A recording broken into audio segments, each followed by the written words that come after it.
c'est du moins la position du président élu Adama Barrow. Son conseiller spécial affirme que le président Barrow prêtera serment le jeudi 19 janvier prochain en Gambie et il mettra en place un nouveau gouvernement. Le président Barrow ordonne la libération immédiate des officiers arrêtés ces derniers jours. Ahmad Fati a délivré son message cet après-midi. Ibrahim Fall était sur place. Le torchon brûle en Gambie. La tension est montée d'un cran. Le président nouvellement élu durcit le ton. Il soutient qu'il prêtera serment le jour J.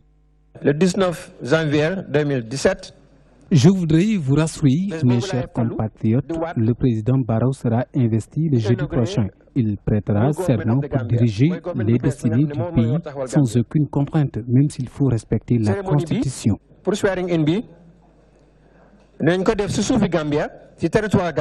Ce qui justifie sa présence au Sénégal.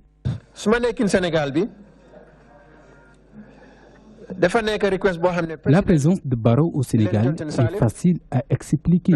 C'est sur la demande de la CEDEAO avec la présidente Ellen Johnson afin de renforcer sa sécurité. Et comme vous le savez, le Sénégal est plus proche de la Gambie. Et les relations entre ces deux pays prouvent cet accueil.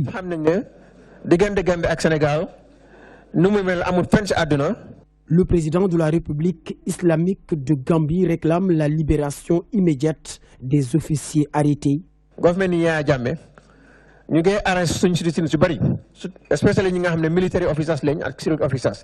disons à Yaya Jammeh de libérer immédiatement les officiers qu'il a arrêtés. Des arrestations arbitraires qui ne reposent sur aucun fondement. C'est une situation que nous déplorons et nous comptons apporter une solution sur ça.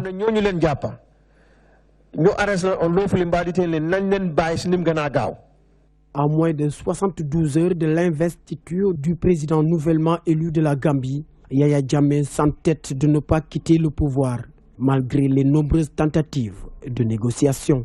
La Convergence pour le désenclavement et le développement de la Casamance estime que l'hospitalité accordée au président élu de la Gambie, Adama Barrow, s'inscrit dans une dynamique d'accompagner le peuple gambien vers la démocratie. L'organisation appelle cependant le président Yaya Jammeh à ne pas considérer le Sénégal comme un ennemi. Elle invite à une meilleure compréhension de la démarche du pays. Chérif Samba Bodian, le coordonnateur de la Convergence, s'exprime au micro de notre reporter. Il y a un seul message que je lance un peu à l'endroit du président gambien, qu'il ne considère pas le Sénégal comme un ennemi. Le peuple du Sénégal et le peuple gambien sont des frères. Ce que nous pensons simplement, c'est que nous devons accompagner un peuple voisin dans cette dynamique de démocratie. Simplement à trouver une voie une solution autre qu'une solution armée. Parce que cette solution armée a des répercussions sur le Sénégal et particulièrement sur cette région de la Casamance. Et donc, il faudrait que, à l'amiable, le président Gambien puisse simplement avoir une autre compréhension de la démarche du Sénégal et non voir le Sénégal comme un ennemi. Et nous restons avec la Convergence pour le désenclavement et le développement de la Casamance. Elle est angoissée par les flux de réfugiés qui, à l'heure actuelle, quittent la Gambie pour s'installer en Casamance. L'organisation demande la matérialisation d'une voie de contournement pour la sécurité des biens et des personnes dans la région sud. Les cadres interpellent aussi le président Macky Sall à respecter sa promesse de réaliser cette voie de contournement. Ils disent attendre d'être édifiés sur le début des travaux de la voie ferrée Dakar-Tamba-Ziguinchor. Elhadj Moussabe nous en dit plus. La crise gambienne préoccupe au plus haut point la Convergence pour le désenclavement et le développement de la Casamance.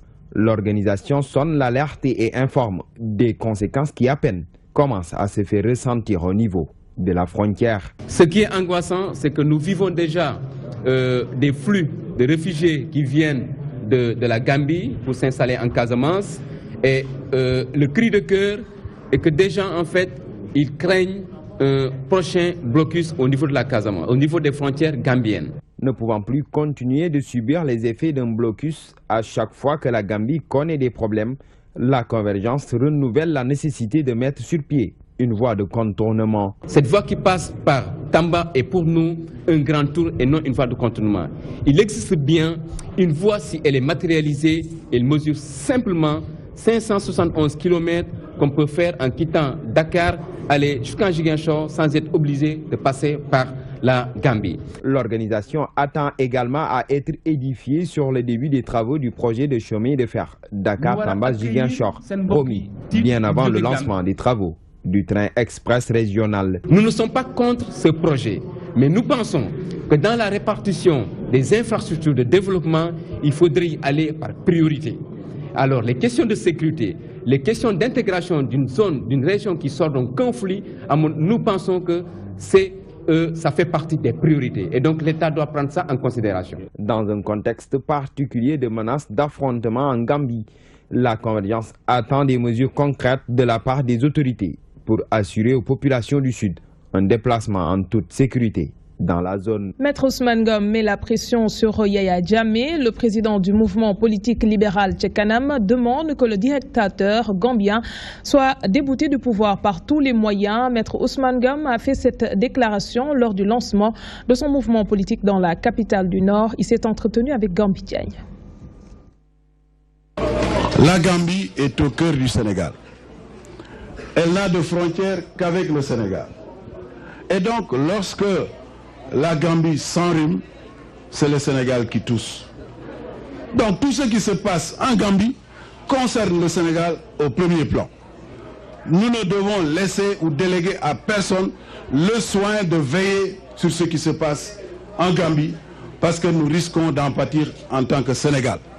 C'est pourquoi, au moins sur cette question centrale, tous les Sénégalais doivent constituer une union sacrée, se mobiliser et avoir la même position pour que le pays soit fort face à Yaya Jammeh, mais soit fort également même à côté des autres pays de la CEDEAO, à côté de l'Union africaine, à côté de l'ONU. Nous devons être en avant, en première ligne dans cette affaire de la Gambie.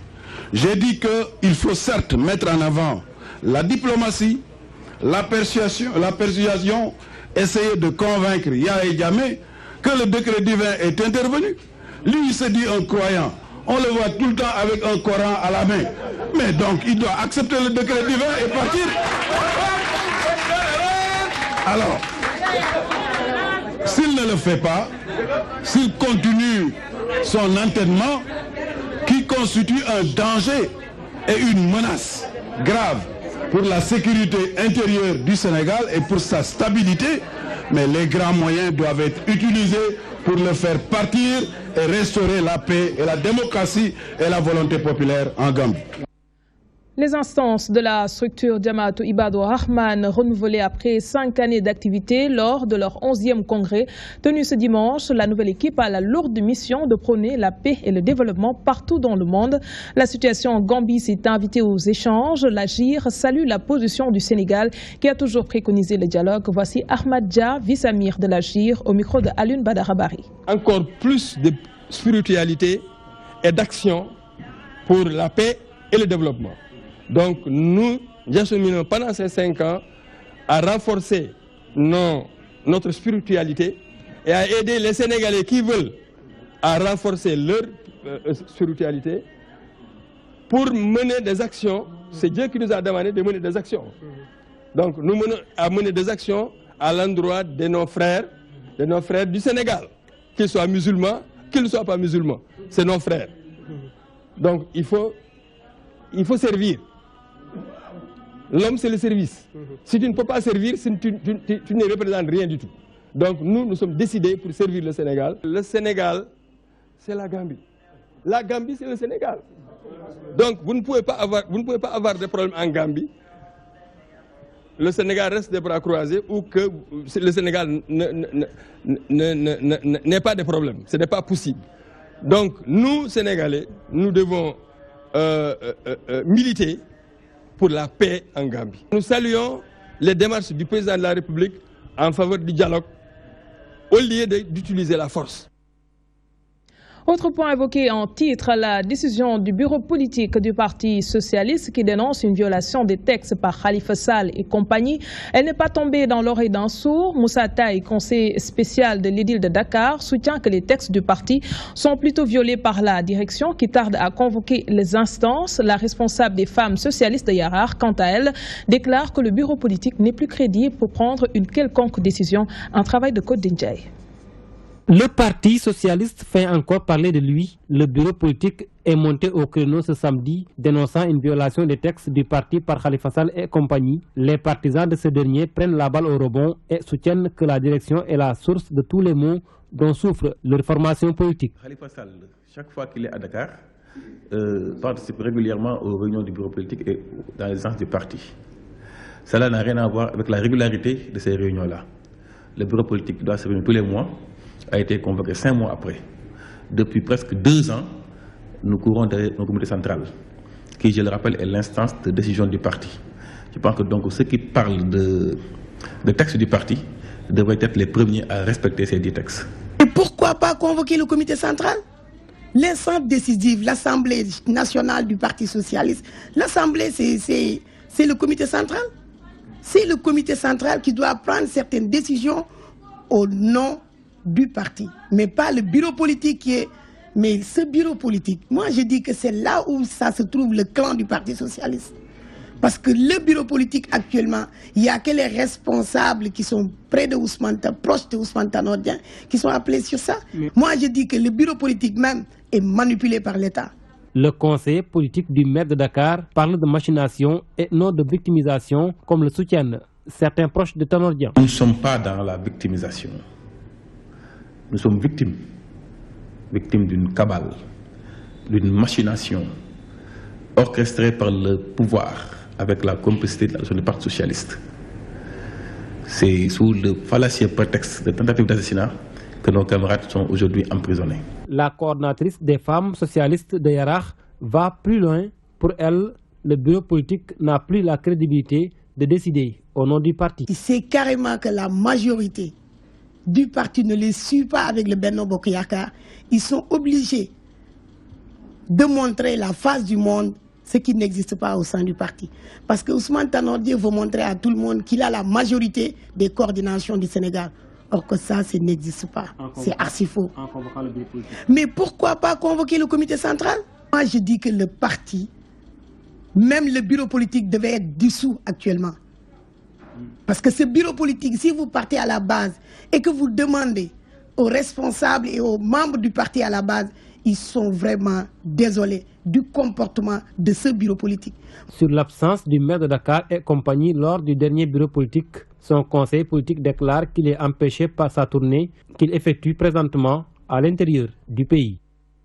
De la politique toujours, mais cette fois nous allons du côté de Grand Yoff. Les membres de la coalition Benno Bokk Yakaar ont sillonné la commune pour sensibiliser les habitants sur le fichier électoral, mais aussi les inciter à aller s'inscrire massivement auprès des commissions pour l'obtention de la carte d'identité biométrique. Une occasion également pour ces leaders de confirmer que les tensions politiques au sein de cette localité ne sont plus qu'un vieux souvenir. Cheikh Bakhoum, responsable politique à Grand Yoff, s'est confié à Ibrahima Togala. Cette caravane, c'est une initiative de Benno Bokk Yakaar, ici dans la commune de Grand Yoff. On a tenu une rencontre il y a quelques jours au siège de la LD pour que l'ensemble des partis de la coalition Benno Bokk Yakaar puissent véritablement entamer une campagne de sensibilisation au niveau des populations. Donc c'est important qu'aujourd'hui, que nous partions en tout cas voir tous les habitants de la commune pour leur permettre de s'inscrire au niveau des 5 commissions qui sont aujourd'hui dans la commune de Grand Yoff. En tout cas, c'est une décision ferme que les responsables ont prise. Ces activités-là vont aller dans l'éducation pour appuyer nos établissements, vont aller dans la santé pour appuyer nos postes de santé ici à Grand Yoff qui connaissent beaucoup de difficultés. Ces activités vont aller à l'endroit des jeunes pour les accompagner dans la formation, pour les accompagner dans l'insertion dans l'entreprise. Voilà un peu le programme que nous avons édicté. Et nous changeons de registre. Le programme de réforme de l'environnement des affaires et de la compétitivité sur pied depuis 2013. Objectif relancer rapidement l'économie à travers le développement du secteur privé pour accroître les revenus et opportunités de création de richesses sur tout le territoire national. Après 3 ans d'exercice, les résultats sont satisfaisants malgré les nombreuses contraintes rencontrées. Le cadre d'échange organisé ce lundi a permis de valider le PREAC 2. C'était en présence de Ndeye Fatim Lo. Pour améliorer le climat des investissements tout en facilitant l'accès des entreprises aux services financiers et non financiers, le gouvernement a mis en place le PREAC, Programme de réforme de l'environnement des affaires et de la compétitivité, pour la période 2013-2015. Au terme de ce programme, le rapport montre des résultats satisfaisants. Cependant, sa mise en œuvre a fait face à beaucoup de contraintes. Les lois sur les zones économiques spéciales qui sont en gestation depuis lors viennent d'être votées juste au 30 décembre de 2016. Ainsi de suite. Et donc, il y a des besoins de report de certaines mesures. Nous avons toutes les dématérialisations de procédures avec en gestation une charte des téléprocédures que nous n'avons pas finalisée. Plus de 70% des investissements proviennent du secteur privé national. L'industrialisation des PME-PMI permettra une plus grande implication du dit secteur dans le développement économique du pays. Nous allons travailler à faire mieux parce que nous voulons mailler le pays en PME-PMI. Nous sommes dans une phase d'industrialisation pour permettre de créer plus de valeur ajoutée, pour que la chaîne de valeur dans les filières soit renforcée. Cela permettra sans doute une plus grande implication du secteur privé national. Aujourd'hui, la mise en œuvre de ce programme a permis de faciliter les affaires dans le domaine de la création d'entreprises, du transfert de propriété entre autres. Pour améliorer davantage les investissements, des appels d'offres internationaux sont lancés avec des clauses qui consacrent une certaine préférence au secteur privé national. Au sortir de cet atelier, des recommandations vont être faites pour la validation technique du projet de document du PREAC 2. Le Sénégal et la République populaire de Chine ont paraphé ce lundi le programme exécutif de coopération culturelle entre les deux pays pour la période 2017-2019. Cette coopération bilatérale s'inscrit dans le cadre de la construction d'infrastructures culturelles de grande dimension. Annonce du ministre Mbagnick Ndiaye, la Chine a aussi décaissé 40 milliards de francs CFA pour l'équipement de son département. Les précisions de Abdoulaye Ndiaye.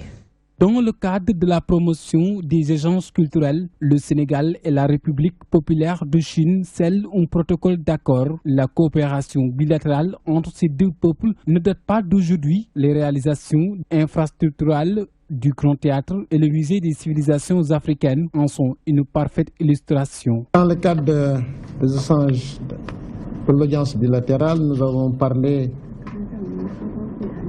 de tout ce que la République populaire de Chine fait en matière de développement culturel au Sénégal. À travers la réalisation d'infrastructures. Le Grand Théâtre, le musée des civilisations noires sont des réalisations de la coopération entre la République populaire de Chine et le Sénégal. Il y a de cela un an et demi que la République populaire de Chine a équipé le ministère de la Culture. Aujourd'hui, plus de 40 millions de francs CFA viennent s'ajouter à ce pactole. Il y a un an et demi, la République populaire de Chine a équipé le ministère en ordinateur, en imprimante, en photocopieuse.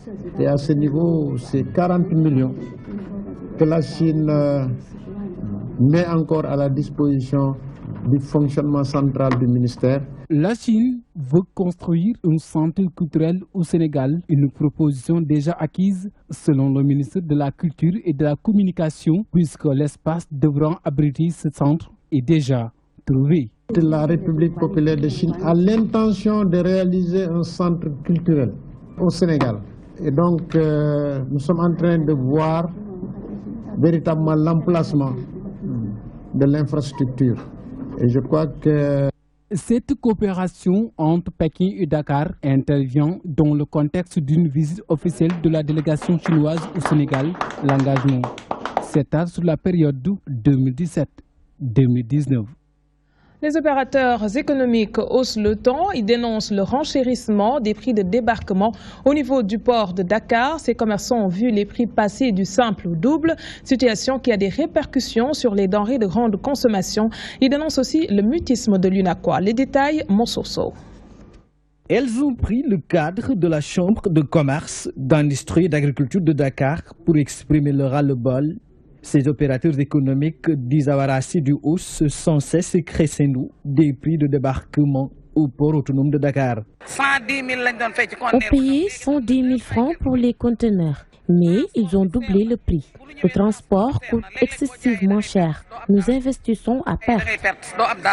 Le magasinage de Dubaï Port, c'est juste 9 jours, un délai trop court. Si vous dépassez un seul jour, des pénalités viennent s'ajouter au prix initial, ce qui existe nulle part.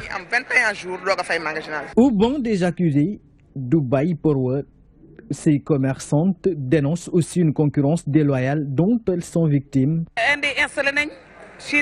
Les Indiens, les Chinois ont investi le marché. Nous n'arrivons plus à tirer notre épingle du jeu, car on investit à perte. Outre le renchérissement du coût des importations, les délais jugés trop courts de magasinage, ces opérateurs économiques disent ne pas comprendre l'attitude de la tutelle. L'INACOA a brillé par son absence. Mansour Sow, cette cherté des denrées de première nécessité est une réalité dans le marché. Certains prix ont connu une hausse considérable. Selon les vendeurs, cela s'explique par le fait que ces produits sont devenus rares. Toutefois, ils précisent qu'ils ne sont en rien responsables de cette situation. Une affirmation qui n'est pas du goût des clients qui soutiennent que ce sont les commerçants qui augmentent les prix. Notre stagiaire Fatoumata Touré a fait un tour au marché. Regardez. Le riz, le sucre, l'huile sont devenus très rares sur le marché. Une situation déplorable qui pousse les clients à hausser le ton pour qu'une solution soit trouvée le plus rapidement possible. Selon eux, ces denrées sont essentielles pour le repas quotidien. Tout est vraiment cher. Le riz, l'huile, entre autres. Nous sommes des soutiens de famille, donc cette hausse ne nous arrange pas du tout.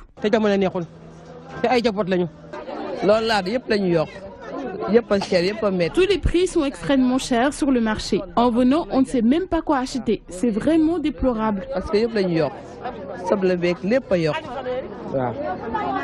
Les vendeurs pensent que le problème ne se situe pas à leur niveau. Il faudrait voir les commerçants qui font rentrer la marchandise dans le pays. Ils indiquent que le problème majeur des Sénégalais est qu'ils ne veulent pas consommer local. Véritablement, il y a une hausse sur le riz et l'huile. Ici au Sénégal, s'il y a une telle situation, le plus souvent, la vente ne marchera pas. L'huile coûtait environ 16 000 francs CFA, les bidons de 20 litres. Mais maintenant, c'est à 19 000 francs. En plus, le problème vient des grossistes qui ne font qu'augmenter les prix sans arrêt. Le ministre du Commerce a aussi affirmé que l'huile vient de la Côte d'Ivoire. Donc, le fait aussi de ne pas consommer les produits locaux constitue un véritable problème. Une situation qui préoccupe bon nombre de Sénégalais qui demandent aux autorités de se pencher sérieusement sur cette flambée des prix. Leur baisse contribuerait à améliorer le quotidien de beaucoup de familles. Célébration de la Journée internationale du volontariat à Mbacké, le syndicat des enseignants libres du Sénégal, qui regroupe d'anciens volontaires de l'éducation, affûte ses armes et annonce de nouvelles formes de lutte. Plus redoutables que la grève, Souleymane Diallo et ses camarades déplorent le non-respect de quelques points d'accord et des retards de salaire notés depuis quelques jours chez des corps émergents, nous dit Elhadj Modou Gueye. La Journée internationale du volontariat est un grand moment de fête pour les anciens volontaires de l'éducation nationale. Célébrée ce samedi à Mbacké, elle a permis au syndicat des enseignants libres du Sénégal d'échanger sur la situation de l'éducation nationale. Accord d'abord lié à l'ouverture de négociations sérieuses sur le régime indemnitaire, parce que l'étude sur le système de rémunération est déjà terminée.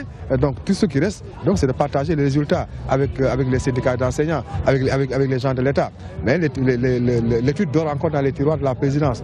Voilà pourquoi nous en appelons à M. le Président de la République, vraiment pour que le gouvernement convoque dans les meilleurs délais une concertation sur le régime indemnitaire, mais également que les mécanismes et dispositifs qui sont mis en place pour mettre un terme aux lenteurs administratives liées à la sortie des actes d'avancement, des actes d'intégration, des actes de reclassement, les CAPCD, effectivement, que ces mécanismes également vraiment soient boostés et que très rapidement, que la dématérialisation également soit une réalité. Même si le CELS, principal organisateur de cette journée, salue les efforts consentis par l'État, il n'exclut pas d'adopter de nouvelles formes de lutte plus redoutables que la grève elle-même. Bon, mais cela n'empêche également que si le dialogue et la concertation ne nous permettent pas, donc en tout cas, d'atteindre les objectifs que nous sommes fixés, là également, je pense que d'autres formes de lutte, également, d'autres formes de revendication également, devront être mises à contribution. Mais nous sommes pour la paix sociale. La journée du volontariat avait comme parrain cette année le président d'Amnesty International pour l'Afrique de l'Ouest et du Centre et Serigne Bass Abdou Khadr Mbacké pour service rendu à l'éducation nationale pendant les moments de crise. Nous en venons à la page sport. CAN 2017. Les Lions frappent fort pour leur entrée en matière. Ils se sont imposés face à la Tunisie, 2-0. Des buts que l'on doit à Sadio Mané et Karambodj. Une victoire qui place les hommes d'Aliou Cissé à la tête du groupe B. Toutefois, ce résultat final ne convainc pas bon nombre de Sénégalais. Certains journalistes sportifs estiment que c'est une performance à saluer. Le point avec Adjara Bonardi. Pour son entrée en lice, le Sénégal frappe fort et s'impose 2-0 face à la Tunisie. Première victoire de cette CAN, mais aussi un retrouvaille des deux nations de foot après 18 ans. Une performance qui a convaincu la plupart des professionnels du métier. Une bonne performance, une bonne première sortie dans cette Coupe d'Afrique qui s'annonce difficile. On a joué 3 matchs, 3 fois match nul, 2 fois 1-1, une fois 2-2. On est le seul à avoir réussi à obtenir les 3 points de la victoire dès la première journée. C'est important, l'essentiel a été fait en première période, jouer avec la manière, avec une bonne assise technique au niveau offensif pour gagner le match. Maintenant on a souffert en deuxième période, mais ça c'est normal, hein. Un match c'est des temps forts et des temps faibles.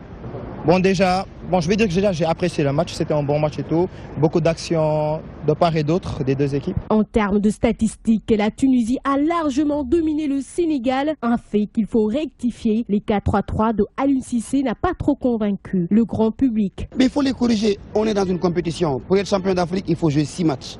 On en a joué 1, on a gagné, il y a eu des imperfections selon certains. Mais le football aussi, on ne peut pas présenter une coupe parfaite. Maintenant, Aliou va visionner un peu ce qui a été fait pour essayer de corriger un peu ce qu'on appelle des erreurs. Bon, maintenant, après la victoire du Sénégal 2-0 face à la Tunisie, je ne dis pas que la victoire n'est pas méritée, mais franchement, je pense que la Tunisie méritait bien. Certes, ils ont bien joué, mais il y a des failles visibles au niveau du milieu de terrain. Le rôle que Aliou Cissé jouait lors du mondial précédent, c'est ça qu'il doit créer au sein du milieu de terrain, pour au moins appuyer la défense. Le Sénégal, qui a vécu des qualifications parfaites, 6 victoires en 6 matchs, gonfle encore un peu plus sa confiance et profite du match nul concédé plus tôt par l'Algérie face au Zimbabwe. Les Lions de la Teranga veulent absolument faire oublier les 2 éliminations dès les phases de poule au cours des 2 dernières CAN. Bonne chance aux Lions de la Teranga. Juste vous dire que le match entre la Côte d'Ivoire et le Togo s'est soldé par un nul, 0 but partout. Celui entre le Maroc et le Congo plutôt se joue actuellement. Vous pourrez certainement avoir le résultat final dans nos prochaines éditions. Vous avez également eu une idée des commentaires du jour avec notre envoyé spécial Mbaye Sène dans notre édition en Wolof. Merci de nous avoir suivis. Merci à l'équipe technique. Dans quelques poussières de secondes, BBC Info. Passez d'excellents moments en compagnie de nos programmes.